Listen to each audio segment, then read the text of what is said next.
Jesus at maging isa rin talaga.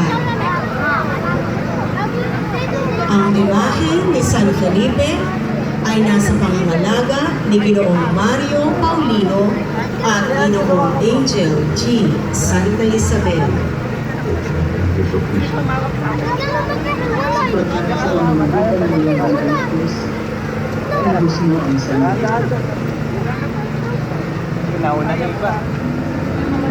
San Bartolome. Si San Bartolome o kilala rin naman sa Daniel ay isa sa 12 mga alagad ni Jesus at sinasabing nakikayat ni Felipe ng Bethsaida. Siya ay pinangalan ng Bartolome na hango sa wikang Hebreo na Bartalmay. Siya ay naglakbay sa bansang Armenia at nagpakilala sa Kristyanismo sa bansang ito kasama si San Judas Tadeo. Ang imahe ni San Bartolome ay nasa pangangalaga ni Ginoong Ronnie Tayaw at ni Ginoong Angel G. Santa Isabel. Santo Tomas.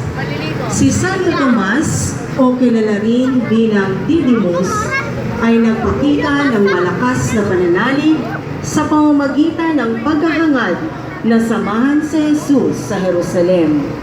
Siya rin ay kilala bilang nagdududang Tomas o hindi maniwalang Tomas o nag-aalinlangang Tomas dahil sa kanyang naunang pagdududa sa muling pagkabuhay ni Jesus matapos ang 3 araw.